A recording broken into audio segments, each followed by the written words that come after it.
సిద్దిపేట జిల్లా గజ్వేల్ ప్రజ్ఞాపూర్ మున్సిపల్ 18వ వార్డులో ఇంటింటికి పండ్లు పూల మొక్కల పంపిణీ కార్యక్రమం నిర్వహించారు। ఈ కార్యక్రమంలో మున్సిపల్ చైర్మన్ ఎన్సి రాజమౌళి మాట్లాడుతూ ప్రతి ఒక్కరూ మొక్కలు నాటి వాటిని పరిరక్షించాల్సిన బాధ్యత ప్రతి ఒక్కరిపై ఉందన్నారు। చెట్లు ప్రగతికి మెట్లు అని పర్యావరణ పరిరక్షణకు చెట్లు దోహదపడతాయని అన్నారు। మొక్కలు నాటడం ప్రతి ఒక్కరూ అలవర్చుకోవాలని అన్నారు। ఈ కార్యక్రమంలో లయన్స్ క్లబ్ ఆఫ్ స్నేహ అధ్యక్షులు మల్లేశం గౌడ్, తోట అమరేందర్రావు, యువ నాయకుడు ఎన్సి సంతోష్, నాయకులు రాజారాం, ఐత సత్యనారాయణ, రవీందర్, తొంతుల సత్యనారాయణ, గుంటుకు యాదగిరి, కొమరవెల్లి ప్రవీణ్, భిక్షపతి, మున్సిపల్ సిబ్బంది, వార్డు ప్రజలు తదితరులు పాల్గొన్నారు।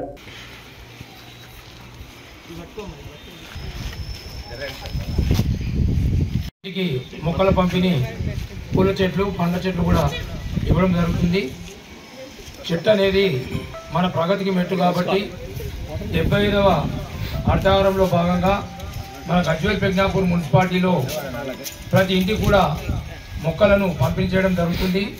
దయచేసి మన 18వ వార్డు ఈరోజు ఈ కార్యక్రమానికి చేసినటువంటి మన వార్డు పెద్దలు మల్లేశం గారు, అమరేందర్ గారు, అలాగే సత్యం గారు, రవి గారు, యాదన్న గారు, అలాగే మహిళామణులు, ఈ కార్యక్రమానికి సత్యనారాయణ గారు, ఈ కార్యక్రమానికి చేసినటువంటి 18వ వార్డు ప్రజలందరికీ కూడా ధన్యవాదాలు తెలియజేస్తూ ప్రతి ఇంటికి కూడా మున్సిపల్ సిబ్బంది మన వార్డులో ఈరోజు పంచడం జరుగుతుంది।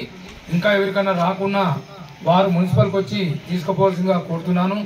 అలాగే ప్రతి చెట్టును కూడా మనము ఇంటిలో మన ఆవరణలో పెట్టుకొని మనకు చెట్టు ద్వారా పూలే కానీ పండ్లే కానీ చెట్టు ఇస్తుంది కాబట్టి చెట్టుని ప్రకృతిని మనం కాపాడితే తప్పకుండా మన పట్టణము ఆరోగ్య పట్టణంగా అర్థ పట్టణంగా ముందుకు పోతుంది। కాబట్టి ఇంతవరకు ప్రజానీకము సహకరించి ఈరోజు గజ్వేల్ పట్టణాన్ని అర్థ పట్టణానిగా ఆరోగ్య పట్టణానిగా ఉంచారు కాబట్టి మరొకసారి ధన్యవాదాలు తెలియజేస్తూ ఈ 75వ వన మహోత్సవ కార్యక్రమంలో ప్రజలందరూ కూడా విధిగా పాల్గొని చెట్టును ప్రేమించి చెట్టును నాటుకొని చెట్టు ద్వారా వచ్చే ఉపయోగాలను మీరందరూ కూడా ఆస్వాదించవలసిందిగా కోరుతూ ఈ కార్యక్రమానికి ఇచ్చేసినటువంటి ప్రతి ఒక్కరికి కూడా ధన్యవాదాలు తెలియజేస్తూ ఈ కార్యక్రమాన్ని ఇంతటితో ముగిస్తూ సిబ్బంది ప్రతి ఇంటింటికి తిరిగి సిబ్బంది కూడా ధన్యవాదాలు, ప్రతి ఇంటింటికి తిరిగి ప్రతి ఇంటికి కూడా తప్పకుండా ఇవ్వవలసిందిగా ఆర్పీలను కానీ మా సిబ్బంది కానీ కోరుతూ మరొకసారి ధన్యవాదాలు తెలియజేస్తాను।